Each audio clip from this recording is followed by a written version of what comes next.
I want to tell you the story of Noah. When Noah's parents contacted me, they were overwhelmed.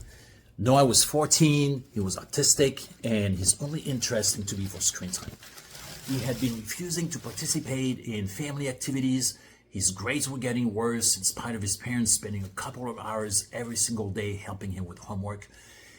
Whenever his parents set limits, he would push back. Arguments were almost constant, and he had meltdowns at least 3 times a week. His parents felt that they were losing him. Some of these challenges were typical of what many teens go through, but autism made things a lot more complex. Noah's parents were very clear on the goals they wanted to work on. They wanted Noah to spend less time on screens, engage more with the family, and be more invested in his homework. They craved quality time and less conflict. They just didn't know how to make it happen. They weren't sure it was even possible. As part of working with Noah's parents, we developed a new plan for screen time, homework, and for a few other expectations. Homework became easier. Noah started showing more ownership of what he needed to do. He became more willing to participate in family meetings on Sundays where everyone shared their wins and challenges. He was showing more interest in family activities. The arguments and the meltdowns decreased. His parents saw their relationship with Noah improve. They felt that they could breathe again. They were no longer in fight or flight all the time. So what helped?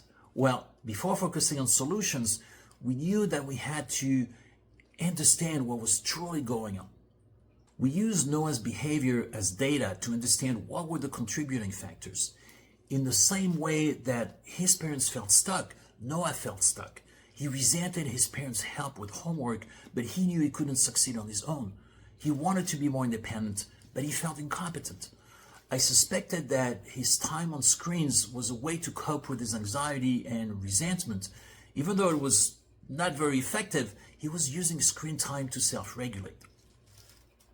We knew that we couldn't just tell Noah what to do because it hadn't worked so far and it was not going to work this time either. We developed an accountability plan. We knew that we had to include Noah in the process to ensure that he was on board.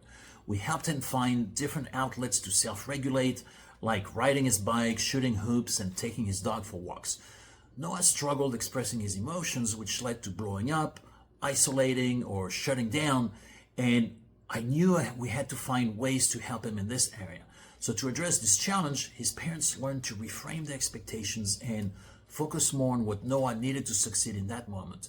They learned to validate his emotions and express their own in a different way. They also realized that they had a lot of anxiety about Noah's grades, which was putting a lot of pressure on Noah. By learning to let go and allowing for some failure, Noah actually felt more empowered and he became more motivated to do his homework. Instead of pushing back with homework, he started asking for help when he couldn't figure it out on his own. And that was a huge step. There were still challenges, but he was no longer in constant fight or flight mode. He showed more interest in spending time with his parents. Overall, he was becoming better regulated. As I reflect on this case, there were 3 steps that were essential. 1 was understanding what was contributing to Noah's dysregulation. 2, empowering him by including him in the problem-solving process.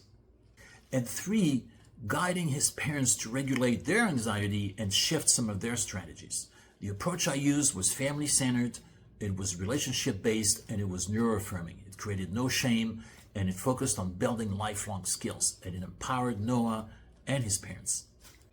I hope some of this resonates with you. If you're raising a child with ADHD or autism and feeling stuck, I'd love to have a conversation with you.